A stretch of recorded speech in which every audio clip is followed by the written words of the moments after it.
আসসালামু আলাইকুম ওয়া রাহমাতুল্লাহ। আশা করি বন্ধুরা তোমরা সবাই ভালো আছো। আজকে আমরা 40তম বিসিএস এর ম্যাথ প্রিলিমিনারি সলিউশনটা শর্টকাট ট্রিক্সে নতুন কি ব্যবহার করা যায় তা আমি তোমাদের সামনে উপস্থিত হলাম। বন্ধুরা তোমরা যদি কেউ আমাদের এই চ্যানেলে নতুন হয়ে থাকো তাহলে অবশ্যই আমাদের চ্যানেলটাকে সাবস্ক্রাইব করে দিবে। তাহলে বেল আইকনের মাধ্যমে আমাদের যে কোনো প্রেজেন্টেশন সবার আগে তোমার কাছে পৌঁছে যাবে।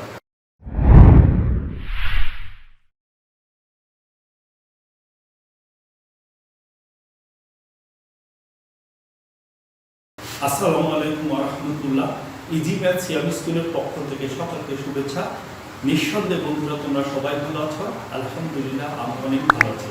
আজকে আমরা 40তম বিসিএস এর ম্যাথ সলিউশন প্রিলিমিনারি শর্টকাট ট্রিক্সের মাধ্যমে তোমাদের সামনে উপস্থিত হলাম এবং আমরা আজকে কিন্তু পার্ট 2 নিয়ে আলোচনা করব। 8 থেকে 15 পর্যন্ত বাকি অঙ্কগুলি নিয়ে আমরা আলোচনা করব।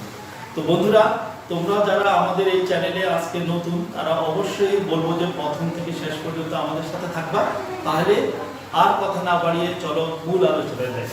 দেখো বন্ধুরা প্রশ্ন 8, 6x² - 7x - 4 = 0 সমীকরণের মূল দ্বয়ের প্রকৃতি কোনটি? এখানে আমরা একটা সূত্র দ্বারা করেছি। দেখো ax² + bx + c = 0 আমাদের জানি যে এটা একটা কোয়াড্রিক ইকুয়েশন বা দ্বিঘাত সমীকরণ। দ্বিঘাত সমীকরণের মূল বাই করার নিয়ম হলো x = -b + -√b² - 4ac / 2a এই সূত্র দ্বারা। এখানে দেখো এই যে b² - 4ac এইটাই কিন্তু আমাদের কিন্তু ডিসক্রিমিনেন্ট বা নিশ্চয়। এই নিশ্চয় দ্বারা d দ্বারাই কিন্তু আমরা বুঝতে পারবো যে এটা প্রকৃতিটা কেমন। যেমন দেখো এক নম্বরে b² - 4ac > 0 হলে পূর্ণবর্গ, যদি এইটা > 0 এবং পূর্ণবর্গ সংখ্যা হয় তাহলে মূলদ হবে বাস্তব অসমান এবং মূলদ। আর যদি b² - 4ac নিশ্চয়টা যদি পূর্ণবর্গ না হয় তাহলে মূলদ্বয় হবে বাস্তব অসমান এবং অমূলদ। আগেরটাতে মূলদ এটাতে অমূলদ। এবং দেখো b² - 4ac কিন্তু 0 হলে মূলদ্বয় কিন্তু বাস্তব এবং পরস্পর সমান হবে। শুধু একটা ক্ষেত্রে সমান হবে যেটা 0 এর ক্ষেত্রে। এবং দেখো b² - 4ac যদি 0 হয়, একটাই মাত্র লেস দেন, তাহলে মূলদ্বয় কি হবে? অসমান, অবাস্তব এবং অসমান।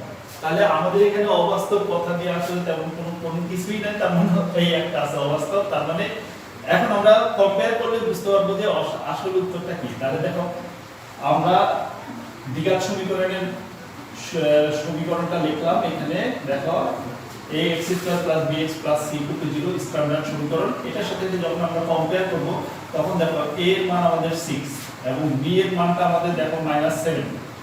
এই b এর সাথে এই অংশটা কম্পেয়ার করলে আর c এর সাথে দেখো কম্পেয়ার করলে দেখো -4। তাহলে দেখো আমরা এখানে ডিসক্রিমিনেন্ট বার করব b² - 4ac। তাহলে b² - 4ac মান বসা দিব। b এর মান আমাদের 7 7² -4ac এর মান আমাদের 6 আর c এর মান আমাদের কত? -4। তাহলে বসা দেওয়ার পর দেখো 7 7 কত আমাদের 49 -2p² মানে -2 বার গুণ হলে প্লাস হয়ে যায়। আর দেখো এখানে আমাদের 4 4 কত 16 16 রে যদি আমরা 6 দিয়ে গুণ করি তাহলে আমাদের এটা হয় 96 এবং 96 মাইনাস মাইনাসে প্লাস হয়ে গেল। আর 96 এর সাথে 9 যোগ করলে 6 এর সাথে 9 যোগ করলে আমাদের 5 হয়, 4 এর সাথে যদি 13 হাতের একটা 14 হয়ে যায়। 14 হলো 145 দেখো 0 থেকে বড়। এবং 145 সংখ্যাটার আগের সংখ্যা 144, এই সংখ্যাটা কিন্তু পূর্ণবর্গ 144, কিন্তু 145 এবং তার আগের সংখ্যা 143 এই দুইটা সংখ্যা কিন্তু পূর্ণবর্গ না। যেহেতু পূর্ণবর্গ না তাহলে আমাদের দ্বিতীয় ইচ্ছেতে পড়ছে। দেখো পূর্ণবর্গ না হলে মূলদ্বয় বাস্তব, অসমান এবং অমূল। তাহলে দেখো যেহেতু এটা পূর্ণবর্গ না তাহলে আমরা বলবো বাস্তব এবং অসমান। তাহলে এখানে আমাদের অমূল্যের কথা বলে নেই, তাহলে খ হলো আমাদের সঠিক অ্যানসার। এবার আমরা চলে আসবো হলো 9 নম্বর। তাহলে দেখো বন্ধুরা 9 নম্বর অঙ্কটা যদি x⁴ - x² + 1 = 0 হয় তবে x³ + 1 / x³ এর মান কত? দেখো এই অঙ্কটা চারটি অপশনে আমাদের সূত্রটা হলো x³ + 1 / x³ = x + 1 whole cube - 3ab * a + b এই সূত্রটা আমাদের। এবং দেখো এই x + 1 / x যদি আমরা n³ - 3ab এটা আমাদের একটা শর্টকাট রুলস, এটা আমরা দেখাবো। এবং দেখো এই কিউবটা কিন্তু স্কয়ার ইনটু a লিখতে পারি, কিন্তু a³ = a square into a। দেখো বন্ধুরা উপরের সূত্রটা আমরা দেখো x⁴ এখানে মাইনাস যেটা আছে সেটার সমান চিহ্ন ওই পাশ নিয়ে নেব। এই হলো আমাদের প্রথম কাজ। দ্বিতীয় কাজে দেখো আমরা আসবো যে এখানে x² আছে এটা 1 করব। তাহলে উভয় পক্ষকে আমরা কি করতে হবে? x² দ্বারা ভাগ করতে হবে। তাহলে 4x² দ্বারা ভাগ করলে x² হয়, 1 বাই এটা x² হয় = 1 থাকে। এবার দেখো a² + b²। a square plus b স্কয়ারের সূত্র আমরা জানি হলো a plus b whole square minus 2ab, এই হলো আমাদের সূত্র। তাহলে দেখো আমরা যদি এই সূত্রটা ভাঙাই a plus 1/a whole square minus 2ab equal to কত? এখানে আমাদের 2 কাটা গেল, বা x plus 1/x whole square minus 2টা যদি আমরা ওই পাশে নিয়ে যাই তাহলে 1 প্লাস 2 ইকুয়াল টু কত হলো? অতএব x plus 1/x equal to 3 হলো। এখন দেখো বন্ধুরা, এই মানটা আমরা যদি স্কয়ারটা রাখি, এই স্কয়ার দিয়েও কিন্তু আমরা মান বের করতে পারি, সেটা আমরা দেখো। দেখো আমরা এই সূত্রটা যখন আবার লিখবো, আমরা এখানে যে মানটা আমাদের বাইর করতে বলছে x plus 1/x whole cube সমান আমরা জানি কি x plus 1/x whole cube minus 3ab into কত a প্লাস 1/a, এটা আমাদের সূত্র। এখন দেখো এখানে কিন্তু স্কয়ারের মান হলো 3, তাহলে দেখো এটা আমরা ভাঙাইতে পারি x plus 1/x whole square into x plus 1/x, এটা কাটা গেল আর 3 থেকে গেল মাইনাস 3 ইনটু কত x প্লাস 1/x। এখন দেখো এই স্কয়ারের মান কিন্তু আমাদের 3, তাহলে আমরা এখানে বসে দিলাম 3 ইনটু x প্লাস 1/x আর minus 3 into x plus 1/x, তাহলে দেখো এটা কাটা গেলে 0 কিন্তু উত্তর। তাহলে গ কিন্তু আমরা দেখলাম উত্তর। এখন এটা যদি আমরা শর্টকাট রুলসে বাই করি, আমাদের এখানে কোনো মান কিন্তু নেগেটিভ না, সো দ্যাট এইটা যদি আমরা বর্গমূল করি তাহলে দেখো আমাদের মানটা বাইরে হয়ে যায় কি x plus 1/x whole square, জায়গায় শুধু x প্লাস 1/x থাকলো, আর এটারে বর্গমূল করলে এখানে প্লাস মাইনাস হয়, আর স্কয়ারটা এই পাশে এসে কিন্তু রুট হয়ে যায়। কিন্তু এখানে মাইনাসটা আমরা নিব না, কারণ আমাদের মাইনাস মানগুলি সব কিন্তু পজিটিভ আছে। তাহলে দেখো এই নিয়মে যদি আমরা বাহির করি তখন আমাদের সূত্রটা হবে x³ প্লাস 1/x³ সমান, আমরা এই অংশটা দেখো যদি n ধরি তাহলে আমাদের সূত্র হবে n³ মাইনাস কত 3n, এই সূত্রটা। এখন দেখো n³ এর মানটা কত? n³ এর মান আমাদের কিন্তু √3, তাহলে √3 হোল কিউব মাইনাস কত 3 ইনটু √3, তাহলে √3 এর হোল কিউবটা যদি ভাঙাই এরকম স্কয়ার ইনটু এটা ভাঙাই তাহলে এটাও হয়ে যায় 3√3 মাইনাস 3√3 ইকুয়াল টু এটা 0। দেখো এই সম্পর্কে তুমি যদি আরো শর্টকাট জিনিস সম্পর্কে জানতে চাও, শর্টকাট কিভাবে অঙ্ক করা যায় অ্যালজেব্রিক এক্সপ্রেশন, তাহলে অবশ্যই আমাদের পাশে লেখা বেল আইকন থেকে প্রেস করে তুমি লিংক থেকে জানিয়ে নেবে। এবং এটার উপর আমাদের 7টা প্রেজেন্টেশন আছে। তাহলে দেখলাম আমরা দুই নিয়মে আমাদের উত্তরটা কিন্তু গ। এখন চলে যাব আমরা 10 নম্বর। তাহলে বন্ধুরা 10 নম্বর প্রশ্ন, x to the power x root x দেখো পাওয়ার সমান কিন্তু x into root x whole to the power কিন্তু x, তাহলে x এর মান কত? চারটা অপশন দেওয়া আছে, দেখো সূত্র x to the power a divide by x to the power a divided by x to the power b হলে দেখো সম্পর্ক যদি ভাগ হয় তাহলে পাওয়ার পাওয়ার কিন্তু বিয়োগ হয়। আর এটা দেখো সূচক সূত্র হলো দেখো ভূমি সমান হলে পাওয়ার সমান সমান পাওয়ার, এই দুটো সূত্র আমাদের এখানে ব্যবহার হবে। তাহলে দেখো এটা দ্বিতীয় লাইনটা আমরা শুরু করি। দ্বিতীয় লাইনটা হলো বা x টু দি পাওয়ার উপরে x কে x টু দি পাওয়ার 1 লিখতে পারি ইনটু এর সাথে গুণ আছে x to the power root মানে হাফ, ঠিক এখানেও কিন্তু একই। তাহলে x to the power 1 into কত x টু দি পাওয়ার কত হাফ, তার উপরে কিন্তু একটা x আছে। বা আমরা পাওয়ারের পাওয়ার দেখো ভূমি সমান হলে পাওয়ারের পাওয়ারে কি হবে যোগ হবে, তাহলে 1 প্লাস 1/2। আর এখানে কি হলো আমাদের x টু দি পাওয়ার এখানেও 1 প্লাস 1/2 পাওয়ার যোগ হলো উপরে x। এখন দেখো x টু দি পাওয়ার এটা আমরা মুখোমুখি করি, 2 কে 2 আর 1 যোগ করে 3, তাহলে x টু দি পাওয়ার 3/2 হয়। আর এইটা কি হয় x টু দি পাওয়ার এটাও 3/2, তার উপরে আবার একটা x। বা আমরা এখানে লিখতে পারি x টু দি পাওয়ার 3/2, দেখো এখানে কিন্তু ব্র্যাকেট নাই, এর পাওয়ার পাওয়ারে গুণ হবে না, পাওয়ার পাওয়ারে, তাহলে x টু দি পাওয়ার এখানে কিন্তু ব্র্যাকেট আছে, তার মানে পাওয়ার পাওয়ারে গুণ হবে, তাহলে 3x ডিভাইড বাই কত 2 হবে। এখন দুই পাশে দেখো ভূমি সমান x, তাহলে পাওয়ার সমান সমান পাওয়ার, তাহলে x to the power 3/2 is equal to কত 3x ডিভাইড বাই কত 2। এখন দেখো এখান থেকে যদি আমরা এই পাশে চলে আসি, বা এই x টু দি পাওয়ার 3/2 এটা আমাদের x টু দি পাওয়ার 3/2, এখানে একটা x আছে, এই x টা আমরা এই পাশে নিয়ে আসি একান্তকরণ করে, বা তুমি যদি উভয় পক্ষে x দিয়ে ভাগ করো তাহলে দেখবে এইভাবে চলে আসবে, x টা কাটা যাবে, তাহলে এটা 3/2 হয়ে যাবে। এখন দেখো এখানে ভূমি দুটি কিন্তু x, কিন্তু উপরের পাওয়ার দেখো 3/2 আর নিচে কিন্তু 1, তাহলে পাওয়ার পরে কি হবে বিয়োগ হয়ে যাবে যেহেতু ভাগ সম্পর্ক 3/2 এই 1 নম্বর দিয়ে হবে। এখন দেখো এটা যদি আমরা মুখোমুখি করি এটা কিন্তু আবার হাফ হয়ে যায়, দেখো 2 তে 2 তাহলে 3 এর থেকে 2 গেলে হাফ, তাহলে 3/2 তাহলে হাফ x এর উপরে হাফ মানে √x যেটা আমরা জানি এইভাবে। আর এটা যদি আমরা বড় করি তাহলে এটা কাটা যায়, কাটা গেলে দেখো আমরা একবার বড় করে দেখাই, আর এখানে বড় করলে দেখো 3/2 হোল স্কয়ার হয়ে যায়, তাহলে x আমাদের কি হয় 9/4। তাহলে দেখো এখানে 9/4 আমাদের গ হলো সঠিক অ্যানসার 9/4। এবার আমরা চলে যাব 11 নম্বর প্রশ্ন। তাহলে বন্ধুরা দেখো এখন হলো প্রশ্ন 11 নম্বর, কোন শর্তে log of 1 to the base a = 0? আমরা এখন শর্তটা পাচ্ছি, দেখো ক আর গ দেখো একই রকম শর্ত, প্রায় a greater than 0 a less greater than 0, এখানে a not equal to 0 1 আর এখানে a equal to 1। আর খ আর গ তে দেখো a not equal to 0 a not equal to 0 দুটোই একই, এখানে a greater than 0 আর এখানে a less than 0। তাহলে এটা বাইর করার জন্য আমাদের একটা সূত্রটা হলো দেখো এই যে log এর পাওয়ারটা আছে, পাওয়ারটা কিন্তু আলাদা হয়ে যায় আমরা জানি, আর log এর বেস আর সূচকের বেস কিন্তু এক, এবং শর্তটা কিন্তু মূলত এটা তোমরা উত্তর দেখতেছো, কিন্তু এটা কেন হলো সেটা আমরা একটু এক্সপ্লেইন করব। একটা সংখ্যা দেখো আমাদের এখানে দরকার, তাহলে সূচকের সাথে log এর যে সম্পর্ক সেখান থেকে আমরা লিখলাম a two the power n = কত x। এখানের মধ্যে আমরা যদি বসাই মান বসাই, এর মান ধরো আমাদের এখানে এর মানটার কথা বলছে, তাহলে এর মানটা আমরা ধরে নিই, এর মান ধরো যে আমরা ধরলাম 0, আর x এর মানটা এখানে x এর মানটা ধরে নিলাম, ধরো আমি 3 ধরলাম বা 4 ধরলাম, যে কোনো একটা ধরলাম ইচ্ছা বা ভুল ধরতে পারো। এখন দেখো এই দুইটা মান যদি আমি এখানে বসাই, এই সমীকরণটাতে বসাই, দেখো a two the power n = x এ যদি আমি বসাই, তাহলে এখানে a এর মান হলো 0 0 টু দি পাওয়ার n = কত 3। এখন দেখো এই n টা কিন্তু আমাদের পূর্ণ সংখ্যা, তাহলে এখানে যদি n এর মান 1 বসাই তাহলে 0 হয়, 2 বসাই তাহলে 2টা শূন্য গুণ করলে 0 হয়। আবার দেখো এটা যদি আমরা যদি মাইনাস ধরি তাহলে দেখো 1/0 হয়, অনির্ণয় আকার হয়। তাহলে এই n এর মান যে কোনো মান ধরি না কেন এই 3 এর সমান কখনো হয় না। তাহলে 0 এর উপরে এমন কোন সংখ্যা বসাইলে 3 এর সমান হয় কি তুমি বলবা না, তার মানে আমরা বুঝে গেলাম যে এর মান 0 হতে পারবে না।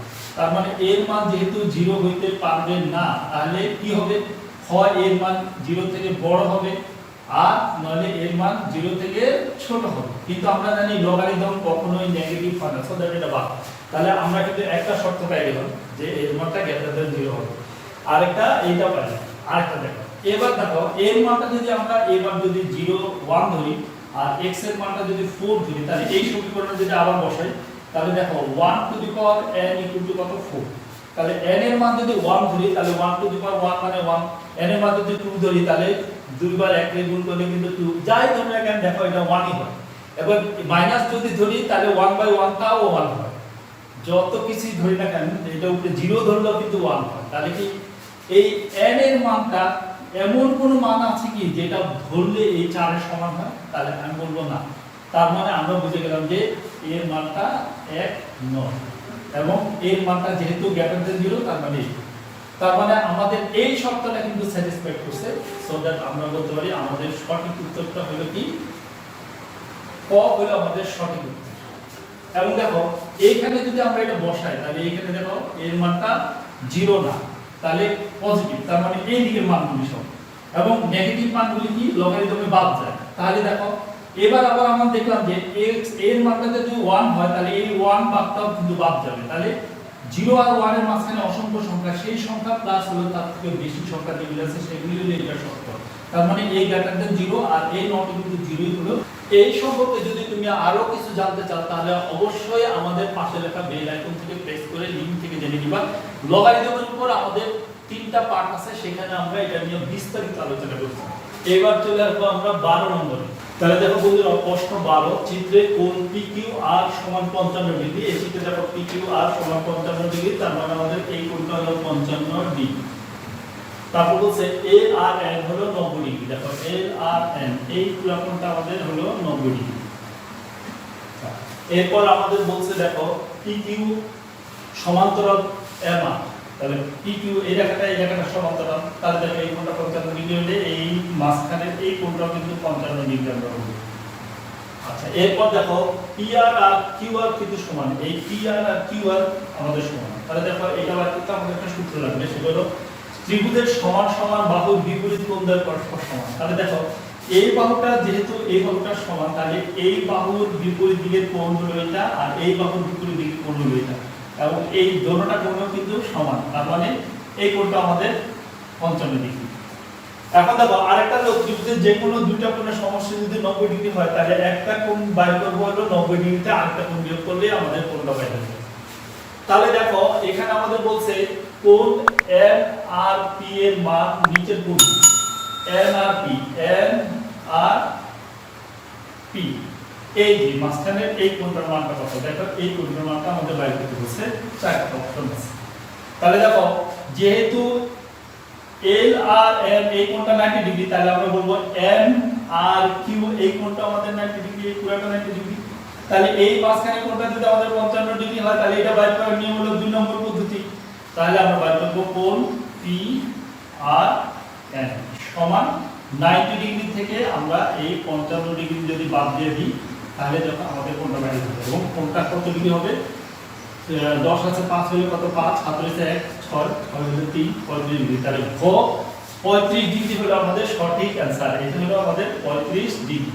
এখন চলে আসবে আমরা 13 নম্বর। বন্ধুরা প্রশ্ন 13, p = x সাবজেক্ট x, 12 এর গুণিতক সমূহ এবং q হলো x, x, 3 এর গুণিতক এবং শর্ত আছে x হলো 12 থেকে ছোট এবং সমান হলে c - q কত, আমরা প্রুফ করতে পারবো।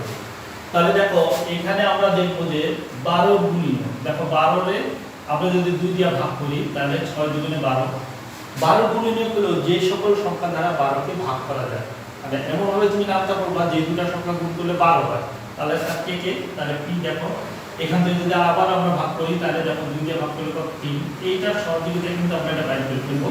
তাহলে দেখো p = কত, দেখো 1 দিয়ে 12 ভাগ করা যায়, 2 দিয়ে ভাগ করে 12 ভাগ করা যায়, তারপর 3 দিয়ে 12 ভাগ করা যায়, 6 দিয়ে 12 ভাগ করা যায়, তারপর 2 দিয়ে 4 দিয়ে 12 ভাগ করা যায়। তাহলে 6 কে একটু পরে লিখে 4টা না আগে লিখি, সাজায় লিখি, এবং 12 দিয়ে 12 ভাগ করা যায়।